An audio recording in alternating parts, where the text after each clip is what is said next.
নমস্কাৰ মই ৰাণী গোস্বামী পুহি পাঠৰ ৰামধেনুৰ জৰিয়তে আজি আপোনালোকৰ মাজলৈ লৈ আহিছোঁ জল প্ৰদূষণৰ বিষয়ে। আহক এতিয়া আমি আলোচনা কৰোঁ। জল প্ৰদূষণ। আমি জল প্ৰদূষণ বা পানী প্ৰদূষণৰ বিষয়ে আলোচনা কৰাৰ আগতে প্ৰদূষণ সম্পৰ্কে জানি ল'ব লাগিব। প্ৰদূষণ হৈছে প্ৰাকৃতিক বা মানৱকৃত কাৰ্যকলাপত ধৰাপৃষ্ঠৰ মাটি, পানী, বায়ু, শব্দ আদি উপাদানবোৰৰ স্বাভাৱিক অৱস্থাৰ অৱনতি ঘটি মানুহকে ধৰি সকলো উদ্ভিদ জীৱৰে জীৱন বিপন্ন হোৱা অৱস্থাকে প্ৰদূষণ বুলি কোৱা হয়। অৰ্থাৎ আমি চমুকৈ যদি ক'ব যাওঁ, ধৰাপৃষ্ঠৰ উপাদানৰ অস্বাভাৱিক অৱস্থাই হৈছে প্ৰদূষণ। এই প্ৰদূষণক বিভিন্ন প্ৰকাৰত ভাগ কৰিব পাৰি। পৰিৱেশ অনুসৰি প্ৰদূষণক ভাগ কৰিব পাৰি বায়ু প্ৰদূষণ, জল প্ৰদূষণ, ভূমি প্ৰদূষণ। আকৌ প্ৰদূষক অনুসৰি প্ৰদূষণক ভাগ কৰিব পাৰি তাপ প্ৰদূষণ, শব্দ প্ৰদূষণ, তেজস্ক্ৰিয় প্ৰদূষণ, গতা আৱৰ্জনা প্ৰদূষণ, তৈল প্ৰদূষণ, ঔদ্যোগিক প্ৰদূষণ, সাগৰীয় প্ৰদূষণ আদি। আনহাতে যিবোৰ ক্ৰিয়াকলাপ বা পদাৰ্থই প্ৰদূষণ ঘটায় তাক প্ৰদূষক বোলে। প্ৰদূষকৰ অৱস্থান বুজাৰ সুবিধাৰ্থে ইয়াক আমি 3 ভাগত ভাগ কৰিব পাৰোঁ: ক্ষয়িষ্ণু অথবা অস্থাৱৰ প্ৰদূষক, ধীৰ ক্ষয়িষ্ণু বা স্থাৱৰ প্ৰদূষক আৰু অক্ষয়িষ্ণু প্ৰদূষক। ক্ষয়িষ্ণু প্ৰদূষক যিবোৰ প্ৰদূষক অতি কম সময়তে আন কিছুমান পদাৰ্থলৈ পৰিৱৰ্তন হয়, সেইবোৰে পৰিৱেশ প্ৰদূষণ কৰাত সক্ৰিয় অংশগ্ৰহণ নকৰে, অৱশ্যে প্ৰদূষণ নকৰাকৈ নাথাকে, তাক ক্ষয়িষ্ণু প্ৰদূষক বোলে, যেনে জীৱ-জন্তুৰ মলমূত্ৰ আদি। আনহাতে যিবোৰ প্ৰদূষক সহজে আন পদাৰ্থলৈ পৰিৱৰ্তিত নহয় অথচ ইহঁতে ধীৰে ধীৰে ক্ষয়প্ৰাপ্ত হয়, তাক ধীৰ ক্ষয়িষ্ণু প্ৰদূষক বোলে। এনেবোৰ প্ৰদূষকে পৰিৱেশ প্ৰদূষণ কৰাত সক্ৰিয় অংশগ্ৰহণ কৰে, যেনে কীটনাশক দ্ৰব্য, অপতৃণনাশক, প্লাষ্টিক আদি। আকৌ যিবোৰ প্ৰদূষক ক্ষয়প্ৰাপ্ত নহয়, চিৰস্থায়ী হৈ পৰিৱেশত থাকি যায়, তাক অক্ষয়িষ্ণু প্ৰদূষক বোলে। এনে প্ৰদূষকক পৰিৱেশৰ পৰা আঁতৰ কৰা বৰ টান, যেনে সীহ, পাৰা, নিউক্লিয় আৱৰ্জনা আদি। পানী। পানী পৰিৱেশৰ এবিধ প্ৰধান অজৈৱিক উপাদান। পৃথিৱীপৃষ্ঠ প্ৰায় 3/4 পানীৰে ভৰি আছে যদিও সকলো ঠাইৰ পানী সমানে খোৱাৰ উপযোগী নহয়। মুঠ পানীৰ মাত্ৰ 1% পানীহে মানুহে ব্যৱহাৰ কৰিব পাৰে। এই পানীভাগ পোৱা যায় নদ, নদী, হ্ৰদ, নিজৰা, জলধাৰাসমূহত। এই অমূল্য সম্পদবিধ নহ'লে কোনোৱে জীয়াই থাকিব নোৱাৰে। এই আপুৰুগীয়া সম্পদটোক মানুহে অপব্যৱহাৰ কৰি প্ৰদূষিত কৰি পেলাইছে। পানী কিছুমান বিশেষ উপাদানেৰে গঠিত। এই উপাদানসমূহ সঠিক পৰিমাণত থাকিলে ই ব্যৱহাৰৰ উপযোগী হৈ থাকে। যেতিয়া কিছুমান নাথাকিবলগীয়া বাহিৰা পদাৰ্থ আহি পানীত সোমায়হি, তেতিয়াই আমি পানী প্ৰদূষণ হোৱা বুলি কওঁ। প্ৰদূষণৰ ফলত পানীৰ স্বাভাৱিক গুণ সলনি হৈ ই ব্যৱহাৰৰ অনুপযোগী হৈ পৰে।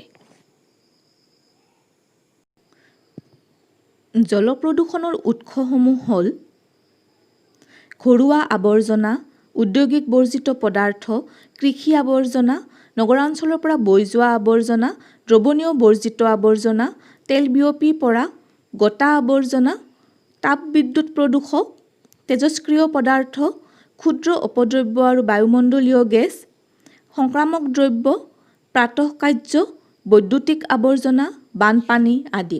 ইয়াৰ উপৰিও জল প্ৰদূষণৰ আৰু বিভিন্ন উৎস আছে যদিও আমি এইকেইটা উৎসহে চমুকৈ আলোচনা কৰিম। ঘৰুৱা আৱৰ্জনা। ঘৰুৱা বৰ্জিত পদাৰ্থসমূহ প্ৰায়ে কোনো নিৰ্দিষ্ট ঠাইত পেলোৱাৰ সলনি য'তে ত'তে পেলোৱা হয়। ফলত প্ৰত্যক্ষ বা পৰোক্ষভাৱে পানীৰ লগত মিহলি হৈ পানী দূষিত হৈ পৰে আৰু এই পানী দূষিত হৈ পৰাটো তৃতীয় বিশ্বৰ পানীৰ গুণাগুণৰ লগত জড়িত এটা অতি ডাঙৰ সমস্যা হৈ পৰিছে। ঔদ্যোগিক বৰ্জিত পদাৰ্থ। বহুতো উদ্যোগৰ পৰা নিৰ্গত হোৱা ক্ষতিকাৰক ৰাসায়নিক পদাৰ্থসমূহ নদী, জান-জুৰিত পেলাই দিয়া হয়, যিবিলাকে পানী প্ৰদূষণ ঘটায়। উদাহৰণস্বৰূপে তেল শোধনাগাৰ, কাগজ কল, বস্ত্ৰ উদ্যোগ, চেনী কল, ৰাসায়নিক কাৰখানা আদি অন্যতম। এই উদ্যোগসমূহে পানীক ৰাসায়নিকভাৱে দূষিত কৰে। উদ্যোগসমূহৰ পৰা নিৰ্গত হোৱা এই পদাৰ্থসমূহৰ ভিতৰত আৰ্ছেনিক, সীহ, ফ্ল'ৰাইড আদি অন্যতম, যিবিলাক উদ্ভিদ আৰু প্ৰাণীৰ কাৰণে বিষাক্ত। ৰাসায়নিক প্ৰদূষণ দীঘলীয়া আৰু প্ৰত্যক্ষভাৱে কিদৰে ভয়ানক হয় তাৰ এটা উদাহৰণ হ'ল মিনামাটা। জাপানৰ মিনামাটা উপসাগৰৰ মানুহবোৰ এক ভয়ানক ৰোগত ভুগিব ধৰিছিল। তাৰ অনুসন্ধান আৰম্ভ হোৱাত দেখা গ'ল যে তাৰ এটা কাৰখানাই যথেষ্ট পাৰাযুক্ত আৱৰ্জনা পানীৰ সোঁতৰ দ্বাৰা মিনামাটা উপসাগৰত এৰি দিছিল আৰু সেই পাৰাৰ যৌগ মাছৰ পেটত জমা হৈছিল। এই মাছ স্থানীয় বাসিন্দাসকলে খাইছিল, ফলত বহুতো মানুহৰ মৃত্যু হৈছিল। লগতে বহুতো লোক দৃষ্টিশক্তি নোহোৱা হৈছিল, পেৰালাইচিছ হৈছিল, বহুতো ভ্ৰূণ বিষযুক্ত হৈ পৰিছিল। এনেকুৱা আৰু বহুতো উদাহৰণ আছে যিবোৰ ঔদ্যোগিক বৰ্জিত পদাৰ্থৰ দ্বাৰা হৈছে। কৃষি আৱৰ্জনা। শস্য বৃদ্ধি, সংৰক্ষণ, অপতৃণ আদি নাশ কৰাৰ বাবে বিভিন্ন কীটনাশক দ্ৰব্য ব্যৱহাৰ কৰা হয় আৰু লগতে ৰাসায়নিক সাৰো ব্যৱহাৰ কৰা হয়। এই ৰাসায়নিক সাৰসমূহ বৰষুণত উটি গৈ নৈ, পুখুৰী আদিত পৰি পানী প্ৰদূষিত কৰে। অতিৰিক্ত ৰাসায়নিক পদাৰ্থবোৰ পানীৰ লগত মিহলি হৈ ভূগৰ্ভলৈও যায়, ফলত ভূগৰ্ভৰ পানীও প্ৰদূষিত হয়। আমি কিছুমান পুখুৰী আদিত অত্যধিক শেলাই বৃদ্ধি হোৱা দেখা পাওঁ। ইয়াৰ কাৰণ হ'ল যথেষ্ট পৰিমাণৰ ৰাসায়নিক পদাৰ্থ শস্য পথাৰৰ পৰা ধুই আহি পুখুৰীত পৰে। এইবোৰে শেলাইৰ পুষ্টি হিচাপে কাম কৰি শেলাইৰ অত্যাধিক বংশবৃদ্ধি কৰে। এই শেলাইবোৰ মৰিলে বেক্টেৰিয়া আদি বিয়োজক জীৱৰ খাদ্য হৈ পৰে। পানীত মিহলি হৈ থকা অধিক অংশ অক্সিজেন এনেদৰেই শেষ হৈ যায়। ইয়াৰ ফলস্বৰূপে পানীত অক্সিজেনৰ পৰিমাণ কমি গৈ জলচৰ জীৱবিলাকৰ মৃত্যু হয়। নগৰাঞ্চলৰ পৰা বৈ যোৱা আৱৰ্জনা। নগৰাঞ্চলৰ আৱৰ্জনাবোৰ পোনে পোনে নদী বা পুখুৰীত প্ৰায় পেলোৱাৰ ফলত পানী প্ৰদূষিত হৈ পৰে। নগৰাঞ্চলৰ আৱৰ্জনাৰ গাঁতৰ পৰা ওলোৱা গেলা পানীবোৰেও পানী প্ৰদূষিত কৰে। আৱৰ্জনাবোৰ অশোধিত ৰূপত পেলাই দিয়াটো বৰ্তমান সময়ত এক চিন্তনীয় বিষয় হৈ পৰিছে। বৰ্জিত পদাৰ্থৰ দ্বাৰা প্ৰদূষিত পানীত বেক্টেৰিয়া, ভাইৰাছ, ভেঁকুৰ আদি পৰজীৱসমূহ থাকিব পাৰে, যিয়ে কলেৰা, টাইফয়েড, জণ্ডিছ আদি ৰোগৰ সৃষ্টি কৰে। দ্ৰৱণীয় বৰ্জিত আৱৰ্জনা। কিছুমান প্ৰদূষিত পদাৰ্থ থাকে যিবোৰ সহজে পানীত মিহলি হৈ যায়, কিন্তু এইবোৰ প্ৰদূষকে পানীৰ গুণাগুণ নষ্ট কৰে। ফলত বিষাক্ত আৰু ক্ষতিকাৰক দ্ৰব্যবোৰে পানীৰ ডাঙৰ ক্ষতি কৰে। তেল বিয়পি পৰা। সাগৰত অৱস্থিত তৈলখাটসমূহত যেতিয়া ভূগৰ্ভৰ পৰা তেল উৎঘাটন কৰা হয়, তেতিয়া সাগৰৰ পানী তৈল পদাৰ্থৰ দ্বাৰা প্ৰদূষিত হয়। তেল পৰিবাহী জাহাজ দুৰ্ঘটনাত পতিত হোৱাৰ ফলতো সাগৰৰ পানী প্ৰদূষিত হয়। তেল কঢ়িওৱা জাহাজ ফুটি বা ডুব গৈও পানী প্ৰদূষণ হয়। তেলৰ দ্বাৰা প্ৰদূষিত সাগৰৰ পানীয়ে জলজ জীৱ আৰু উদ্ভিদৰ বাবে ভয়ানক সমস্যাৰ সৃষ্টি কৰিছে। তেলে বিভিন্ন ধৰণে ক্ষতি কৰাৰ উপৰিও তেল পানীত উপঙি থাকে বাবে তেল অংশই সূৰ্যৰ পোহৰ পানীত পৰাত বাধা জন্মায়, যাৰ বাবে জলজ জীৱৰ শ্বাস-প্ৰশ্বাস লোৱাত কষ্ট হৈ মৃত্যুমুখত পৰে। গতা আৱৰ্জনা। গতা আৱৰ্জনাও পানী প্ৰদূষণৰ এক অন্যতম কাৰণ। নদ-নদীৰ কাষত বা নদ-নদী, পুখুৰী আদিত পোনে পোনে গতা আৱৰ্জনা পেলোৱাৰ ফলত পানীৰ ভয়ানক প্ৰদূষণ ঘটিছে আৰু ই এক চিন্তনীয় বিষয় হৈ পৰিছে। আৱৰ্জনাৰ ফলতে গংগা নদীখনো বিপন্ন হৈ পৰিছে। মানুহে আৱৰ্জনা, ফুল, ফল, মূৰ্তি, পলিথিন, প্লাষ্টিকৰ বটল আদি পেলাই নদীখন বহু ঠাইত মৃতপ্ৰায় অৱস্থালৈ পৰিণত কৰাইছে। গতা আৱৰ্জনা মাটিত অপৰিকল্পিতভাৱে পেলোৱাৰ ফলতো সেইবোৰ বতাহত বা বৰষুণত উটি গৈ নদী, পুখুৰী আদিত পৰাৰ ফলত পানী প্ৰদূষিত হয়। তাপবিদ্যুৎ প্ৰদূষক। গৰম পানীও প্ৰদূষকৰ কাম কৰে। এই ধৰণৰ পানীবোৰৰ উৎস হ'ল শক্তি প্ৰকল্প আৰু উদ্যোগসমূহ। গৰম পানী পুখুৰী, নদীত পোনে পোনে পেলোৱাৰ বাবে নদীৰ উষ্ণতা বৃদ্ধি হয়। তাৰ ফলত জলচৰ প্ৰাণী আৰু উদ্ভিদৰ অনিষ্ট হয়। এই গৰম পানীয়ে ক্ষতি কৰাৰ লগতে গৰম পানীৰ লগত কিছু অনিষ্টকাৰী পদাৰ্থও পানীৰ লগত মিহলি হৈ পানী প্ৰদূষিত কৰে। তেজস্ক্ৰিয় পদাৰ্থ। তেজস্ক্ৰিয় পদাৰ্থ পানীৰ লগত মিহলি হ'লে তেজস্ক্ৰিয় প্ৰদূষণ হয়। তেজস্ক্ৰিয় প্ৰদূষণ তিনি প্ৰকাৰৰ: আলফা, বিটা, গামা। আলফা এই প্ৰদূষণ নিমিত্ত মাত্ৰ ছালৰ ভিতৰলৈ নোসোমায়। বিটা প্ৰদূষণো খুব ভয়ংকৰ নহয়, কিন্তু ই ছালৰ ভিতৰলৈ সোমায়। কিন্তু গামা প্ৰদূষণ অতি ভয়ানক। ইয়াত জীৱ-জন্তুৰ ভয়ানক মৃত্যু পৰ্যন্ত হয় এই প্ৰদূষণত। নিউক্লিয়াৰ কেন্দ্ৰ, নিউক্লিয়াৰ অস্ত্ৰ-শস্ত্ৰ আদিৰ পৰা এই প্ৰদূষণ হয়। ইউৰেনিয়াম খনন কাৰ্যত তেজস্ক্ৰিয় প্ৰদূষণ হোৱাৰ সম্ভাৱনা থাকে। সেয়ে খনন কাৰ্য অতি সাৱধানে কৰিব লাগে। ক্ষুদ্ৰ অপদ্ৰব্য আৰু বায়ুমণ্ডলীয় গেছ। ঔদ্যোগিক অঞ্চলৰ বায়ুমণ্ডলত থকা কাৰ্বন মন oxide, sulphur oxide, nitrogen oxide আদিয়ে অধিক চেঁচা জলীয় বাষ্পৰ লগ হৈ ছালফিউৰিক এচিড, নাইট্ৰিক এচিড আদি নানান ধৰণৰ এচিড উৎপন্ন কৰে। ফলত বৰষুণৰ পানী এচিডযুক্ত হয়। এনে এচিডযুক্ত বৰষুণৰ পানীয়ে অৰ্থাৎ অম্লবৃষ্টিয়ে পুখুৰী, খাল-বিল আদিৰ পানী প্ৰদূষিত কৰে। সংক্ৰামক দ্ৰব্য। পানীত বৰ্জিত পদাৰ্থ পেলোৱাৰ বাবে পানী প্ৰদূষিত হৈ বেক্টেৰিয়া, ভাইৰাছ, বিভিন্ন পৰজীৱীৰ দৰে আন্তৰিক বীজাণুসমূহ আমাৰ শৰীৰলৈ আহে আৰু এই সমূহৰ পৰা নানা গুৰুতৰ মাৰাত্মক ৰোগ মানুহৰ লগতে জন্তুৰো হোৱা দেখিবলৈ পোৱা যায়। প্ৰাতঃকাৰ্য। জান-জুৰি, নদ-নদী, পুখুৰী আদিত মানুহে দৈনন্দিন প্ৰাতঃকাৰ্য যেনে গা ধোৱা, কাপোৰ ধোৱা, মল-মূত্ৰ ত্যাগ কৰা আদি কাৰ্য কৰাৰ ফলত পানী প্ৰদূষিত হয়। স্তন্যপায়ী প্ৰাণীৰ মল-মূত্ৰৰ লগত বেক্টেৰিয়াৰ উপস্থিতিয়ে পানীৰ গুণাগুণ নষ্ট কৰে। আমি সাধাৰণতে দেখা পাওঁ গৃহস্থই কেতিয়াবা ঘৰচীয়া জন্তু নদী, পুখুৰী আদিত নমাই পেলাই গা ধুৱায়। এইটো পানী প্ৰদূষণৰ এটা অন্যতম কাৰণ। বৈদ্যুতিক আৱৰ্জনা। বৈদ্যুতিক আৱৰ্জনাৰ পৰা হোৱা প্ৰদূষণে বৰ্তমান অতি ভয়াৱহ ৰূপ লৈছে। বৈদ্যুতিক আৱৰ্জনা যেনে বেটাৰী, লেপটপ, টেবলেট, মোবাইল, ঘড়ী, টিভি আদি। এই বৈদ্যুতিক বস্তুসমূহত মাৰ্কিউৰি, লিড, কেডমিয়াম থাকে, যিয়ে ভূজল প্ৰদূষিত কৰে। সেয়ে বৈদ্যুতিক পদাৰ্থসমূহ য'তে ত'তে নেপেলাই পৰিকল্পিতভাৱে পেলোৱাৰ ব্যৱস্থা কৰিব লাগে। বানপানী। একেৰাহে বহুদিন ধৰি বৰষুণ দি থাকিলেও নৈ, উপনৈৰ পানী বাঢ়ে। ফলত বাঢ়নী পানীয়ে বানপানীৰ সৃষ্টি কৰে।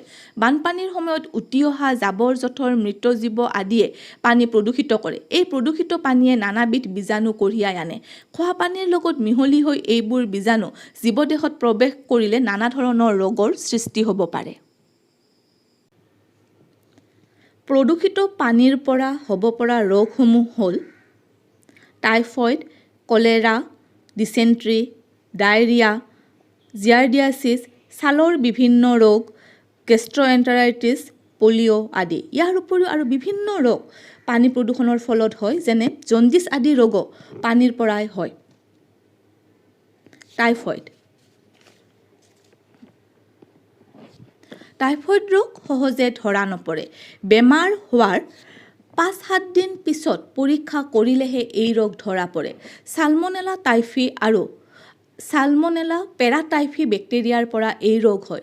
ৰোগীৰ মলমূত্ৰৰ দ্বাৰা এই ৰোগ সংক্ৰমণ হয়। মুক্ত ঠাই, পুখুৰী, নদী আদিত ৰোগীয়ে মলমূত্ৰ ত্যাগ কৰিলে এই ৰোগ এজনৰ পৰা আন এজনৰ দেহলৈ সংক্ৰমণ হোৱা দেখিবলৈ পোৱা যায়। ইয়াৰ উপৰিও মাখি, লেতেৰা হাত আদিৰ দ্বাৰাও এই বীজাণু সংক্ৰমণ হয়। প্ৰথম সপ্তাহত বহুত জ্বৰ হয়, মূৰৰ বিষ, হাত-ভৰিৰ বিষ আদি হোৱা দেখিবলৈ পোৱা যায়। দ্বিতীয় সপ্তাহত শৰীৰত ৰঙা ৰঙাকৈ কিবা দাগ অৰ্থাৎ কিবা বস্তু শৰীৰত উঠে। তৃতীয় সপ্তাহত মানসিকভাৱে অসুস্থ হোৱাও দেখিবলৈ পোৱা যায়। এই ৰোগৰ ফলত কিডনী, গলব্লাডাৰ আদিৰ ক্ষতি হোৱা দেখিবলৈ পোৱা যায়। এই ৰোগৰ পৰা হাত সাৰি থাকিবলৈ আমি সদায় পৰিষ্কাৰ খাদ্য খাব লাগে, লেতেৰা পানী খাব নালাগে আৰু মুক্ত ঠাইত মলমূত্ৰ ত্যাগ কৰিব নালাগে। কলেৰা। কলেৰাক হাইজা বুলিও কোৱা হয়। লেতেৰা আৱৰ্জনা মুক্ত ঠাইত মলমূত্ৰ ত্যাগ কৰাৰ ফলত কলেৰা হয়। ভিব্ৰিঅ কলেৰী বেক্টেৰিয়া যেতিয়া পানীৰ সংস্পৰ্শত আহে, সেই পানীৰ সংস্পৰ্শত অহা খাদ্য যেতিয়া আমি খাওঁ তেতিয়া কলেৰা ৰোগ হয়। কলেৰা ৰোগ হ'লে বমি আৰু পেট চলিব ধৰে, দেহৰ পৰা পানী ওলাই যায়। মানুহ মৃত্যুৰ মুখলৈও যায় সঠিক সময়ত সঠিক চিকিৎসা নাপালে আৰু মহামাৰীৰ ৰূপ লোৱাও দেখিবলৈ পোৱা যায়। গৰম আৰু বাৰিষা কালত এই ৰোগ বেছিকৈ হোৱা দেখিবলৈ পোৱা যায়। ডিচেণ্ট্ৰি। ডিচেণ্ট্ৰিত সঘনে শৌচ হয়, পেটৰ বিষ হয়, পেট কামুৰিব ধৰে, জ্বৰ উঠে আৰু কেতিয়াবা তেজ পায়খানা হোৱাও দেখিবলৈ পোৱা যায়। ই কলাই, চিগেলা, ছালমনেলা বেক্টেৰিয়াৰ দ্বাৰা এই ৰোগ হয়। লেতেৰা খাদ্য, অশুদ্ধ পানীৰ বাবে এই ৰোগ হোৱা দেখিবলৈ পোৱা যায়। ডায়েৰিয়া।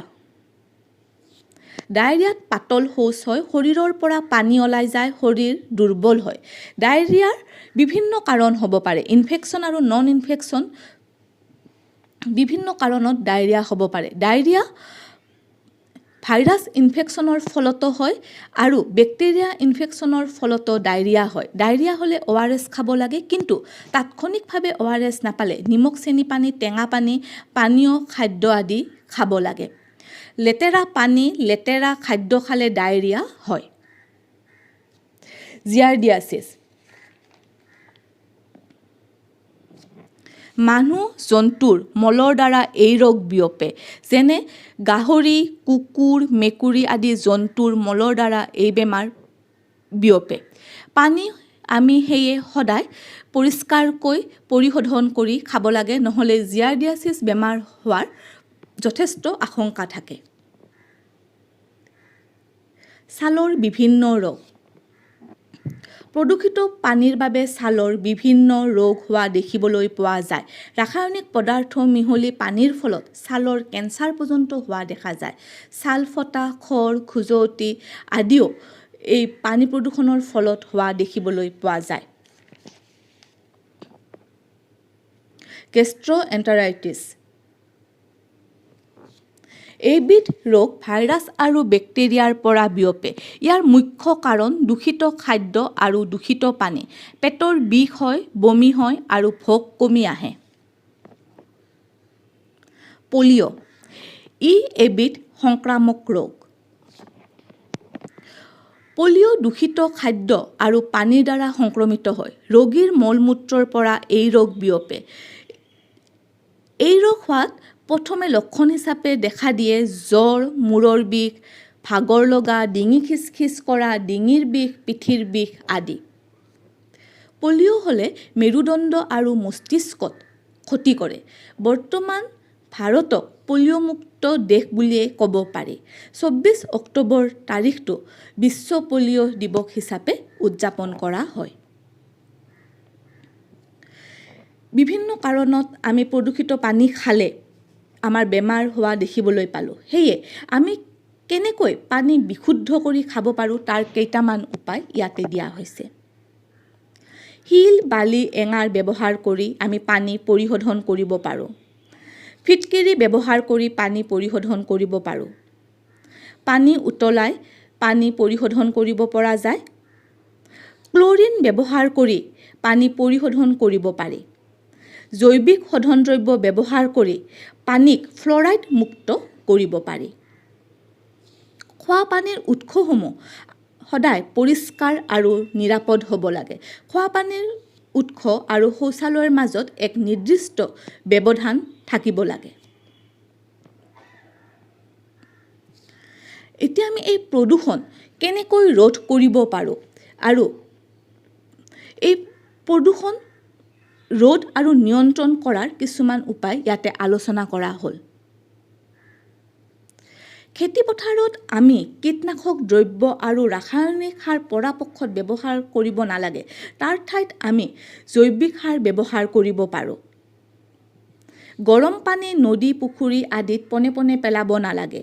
পানীখিনি ঠাণ্ডা কৰি লৈ তাৰ পৰা দূষিত পদাৰ্থখিনি আঁতৰাই তাৰপিছত পানী যদি নদী, পুখুৰী আদিত পেলোৱা হয় তেতিয়াহ'লে পানী প্ৰদূষণমুক্ত হৈ থাকিব। ব্যক্তিগতভাৱে আমি পানী ব্যৱহাৰৰ ক্ষেত্ৰত যথেষ্ট সচেতন হ'ব লাগে। পানী ব্যৱহাৰৰ হ্ৰাসকৰণ, পুনৰ ব্যৱহাৰ আৰু পুনৰাৱৰ্তন এইটো আমাৰ মন্ত্ৰ হোৱা উচিত। অৰ্থাৎ পানী আমি যিমান পাৰোঁ অনাহকত খৰচ কৰিব নালাগে। আমি কিছু পানী এঠাইত ব্যৱহাৰ কৰি পুনৰ আন এঠাইত ব্যৱহাৰ কৰিব পাৰোঁ নেকি সেইটো আমি লক্ষ্য ৰাখিব লাগে। অযথা টেপ আদি খুলি ৰাখিব নালাগে। এতিয়া আমি ধৰি ল'লোঁ শাক পাচলি ধোৱা পাচলিৰ পানীখিনি আমি কি কৰিব পাৰোঁ, শাক পাচলিৰ বাগানত দিব পাৰোঁ। এনেদৰে আমি নিজে পানী ব্যৱহাৰ কৰাৰ ক্ষেত্ৰত সচেতন হ'ব পাৰোঁ। ঔদ্যোগিক গোটসমূহৰ কাৰণে থকা আইনসমূহ প্ৰয়োগৰ ক্ষেত্ৰত কঠোৰ হ'ব লাগে। উদ্যোগসমূহে আইনসমূহ নামানিলে বিহিত ব্যৱস্থা লোৱাৰ ব্যৱস্থা কৰিব লাগে। মানুহৰ দৈনন্দিন কাৰ্যকলাপৰ জৰিয়তে নদী, জান-জুৰি, পুখুৰী আদি প্ৰদূষিত হয়। সেয়েহে আমি নদ, নদী, পুখুৰী, হ্ৰদ আদিত নিজৰ দৈনন্দিন কামসমূহ, কাৰ্যসমূহ কৰিব নালাগে। তেল পৰিবাহী জাহাজবোৰ সাগৰ, মহাসাগৰ পাৰ হোৱা সময়ত আমি যথেষ্ট সচেতন হ'ব লাগে, যাতে এই জাহাজবোৰৰ দ্বাৰা তেল বিয়পি পানী প্ৰদূষিত নহয়। প্ৰদূষণ সৃষ্টি কৰা আৱৰ্জনাবোৰ নদী, পুখুৰী আদিত পেলাব নালাগে। এই আৱৰ্জনাবোৰ নিৰ্দিষ্ট ঠাইত পেলোৱাৰ ব্যৱস্থা কৰিব লাগে। এইখিনিয়ে আছিলে জল প্ৰদূষণৰ ওপৰত এটি চমু আলোচনা। ভিডিঅ'টি সম্পূৰ্ণকৈ চোৱাৰ বাবে ধন্যবাদ।